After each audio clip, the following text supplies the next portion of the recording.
by whoever put us on the path, that the priesthood had a need to create on the earth geometric patterns which could, some of these, some of the ideas of what the Great Pyramid are, are kind of crazy, but they're all ideas which have possibilities to. What, the Orion Belt and the Orion itself? Yeah, and there was one book I had by a guy called Hertak. Shame they're all in England, but this is one mad book, and it actually makes the point that the Great Pyramid was originally capped with gold. The Antiquities head in Egypt at the moment, who is a top-ranking Freemason, actually wanted to place a gold cap on the pyramid at the new millennia, but they thought it's a bit too Masonic, let's hide it. But don't let the cat out the bag, let's just shut up. Now, Itak claimed that the gold is a transmitter, and that there was, so then therefore possibly the Great Pyramid was a transmitter to some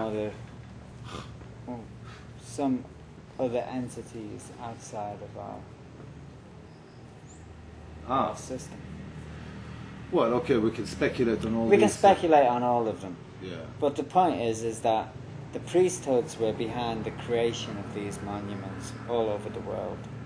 They were never created by Joe Bloggs just for the hell of it. They had a supposedly divine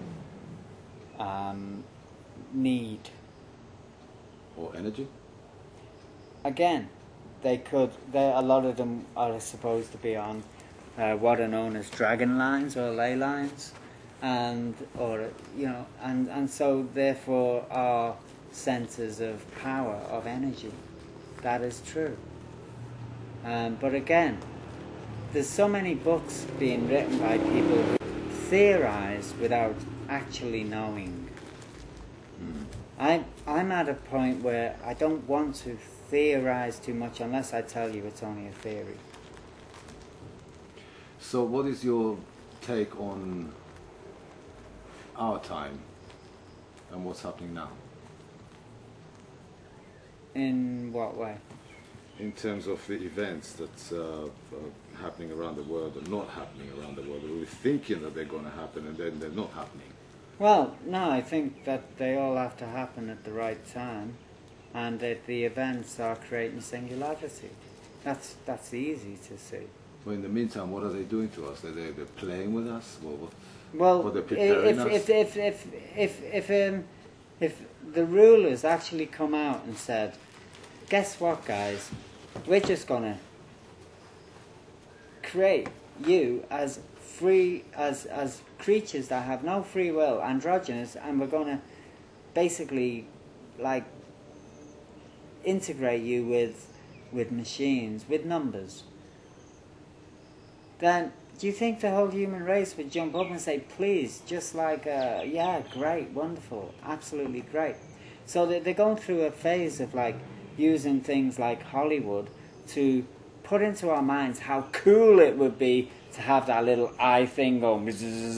Yeah, they do it in the airports. Yeah, all of that. Yeah, but not only that, we're eye to look through. Yeah, but we become cyborg. Okay. With the idea of iRobot, Terminator, all of this, how cool is it? Whoa, great. But they're still keeping the idea that we still have this little human-shaped body. And in the films, they still keep the idea that, well, a little bit of love, a little bit of this. But that's just so that we go for it. But the truth is that they're manipulating us to actually accept singularity.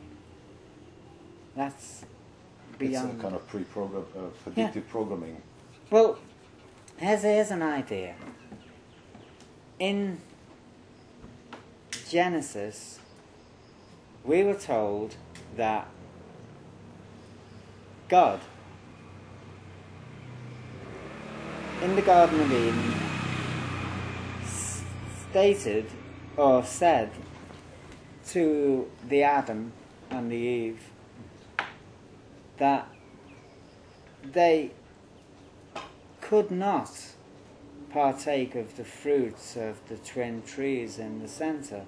Now, Adam, through being beguiled by Eve, who was beguiled by the serpent, basically took of the tree of good and evil. But they did not get the tree of immortality. And so God then said that he was going to guard that ever more tightly. Now, in this sense, the whole of the human journey from that time onwards has actually been to create immortality. It's like if I say to a child, don't put your hand in that fire, the child's desperate to put his hand in the fire. Just really wants to go and see what happens. And in this way, this is part of the magic. Oh, when you say don't, you want You to do. do it. Yeah. Now, another more present idea is the idea of Nazism. The Nazis wanted to create a super race and create an ultra-controlled society. Since the end of that war, the human race has been subjected to constant media barrage on the evils of Nazism. Yet, behind that, the institutions have created Nazism. So now, what colour would you like your son's eyes to be? They're going to be, oh, I'd love a set of blue eyes. And what about his temperament? We just jiggle these genes and everyone's going, ooh, that's a great idea. And we live in a society that is now accepting cameras on street corners, that is accepting even the idea of being chipped. So what Nazism was like a way to put into the human psyche these ideas so that we would allow them and help them to be manifested. That's the magic. Now the difference in time frames between the idea in Genesis and the idea in Nazism is they didn't have TV in the time of Genesis, so communication and the spread of ideas was a hell of a lot slower than it is now. Now we're changing ideas practically like that. Yeah? So we can actually, this magic is now seriously fast. We can put an idea into society and within a couple of years it manifests as reality. Boy, it's done. Originally, because it was a spreading thing, like the flowers were sending their spores around the world and changing. It took a long time. Now it's immediate. So now it's a lot faster. yeah, but it's the same magic. And there's another thing that we could take on board as another idea of how this works, is the symbol of Tai Chi is yin-yang, as we know, yin-yang, right? And yin, it's actually a revolving circle. And it revolves, it evolves from yin to yang and yang to yin, eternally. So, in that sense, negative becomes positive, positive becomes negative, good becomes bad, bad becomes good. All on a cyclical time frame. If you add in an astrological matrix along with the Tai Chi mandala, you could see how in time... So the circles become shorter? Depending on which way the spiral's going, yeah. I mean, everything's spiraling. But everything is spiraling within its own sphere.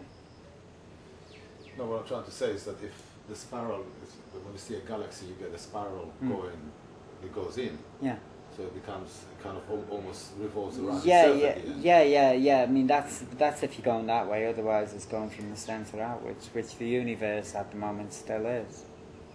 Most things are spiraling outwards. We're told. Well, if we believe in the concept of that originally there was nothing and then something. Yes.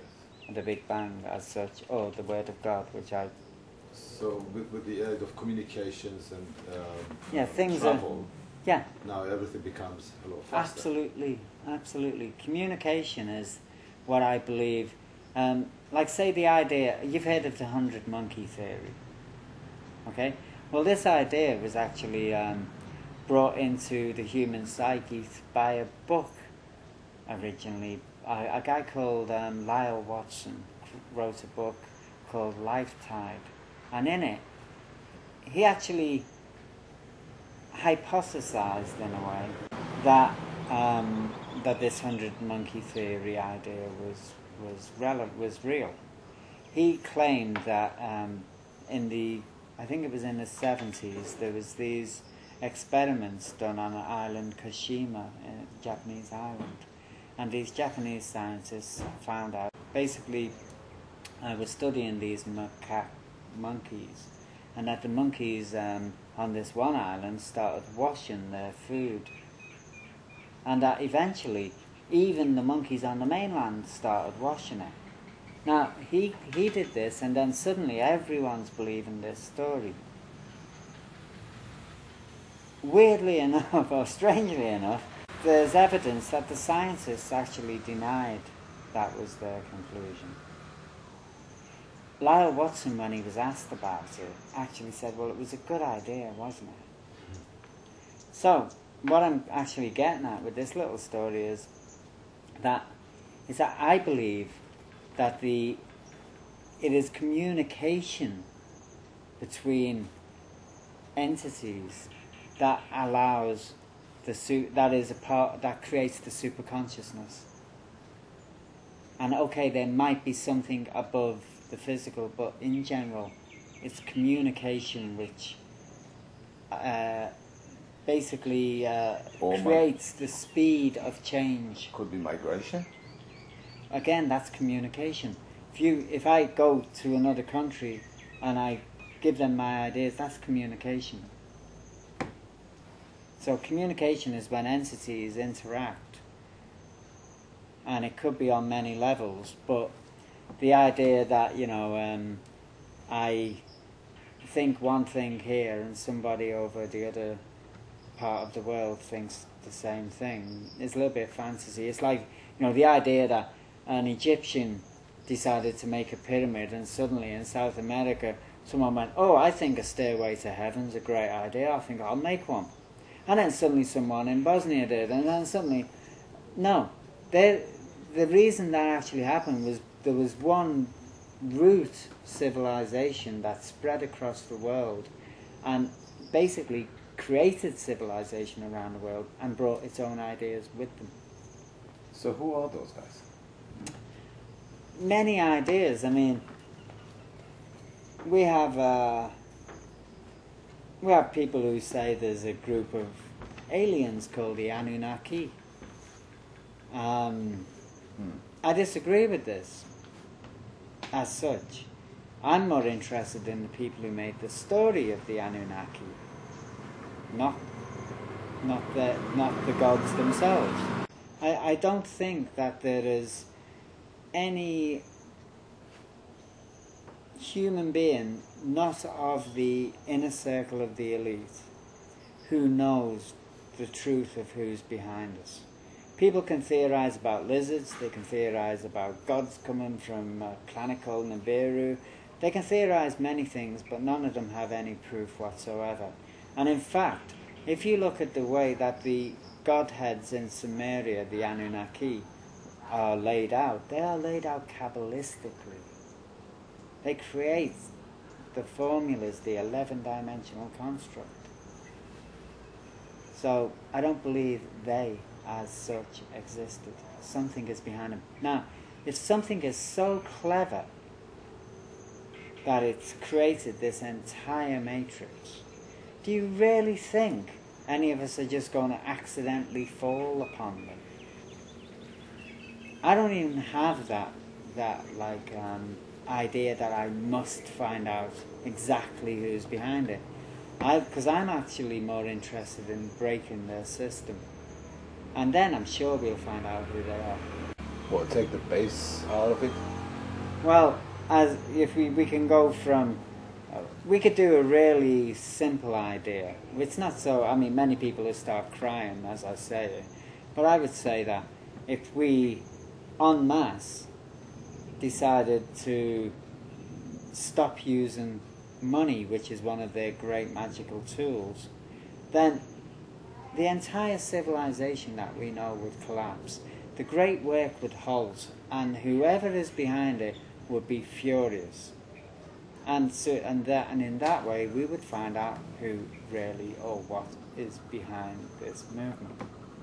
But we have to, first of all, break the system, and that's how we would do it. Watching people, do you think it's possible?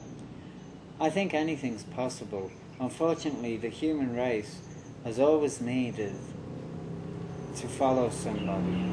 I think that the programming that we've been subjected to in the last 400 years at least, or more, or thousands of years, is so deep, so deeply entrenched, that it's almost impossible to get people to change their minds about things. It is, except there's something quite phenomenal about today. And that is that, first of all, in the first time in history, in the history we know, every human being practically on the planet has the ability to find the knowledge of the ages. We have the internet. The whole sum total of human knowledge is somewhere in that web. Now, unfortunately, the people who are behind our manipulation have known this for a long time and have decided to confound us with drivel. But the information's there. So there's a phenomenal thing. We have the ability, we have the knowledge to break anything out, to break out of this system. We also are entering one of the most dangerous periods that humanity or any creature could ever imagine. So we're going to get seriously scared. And if the right formula is created, we can break out of this.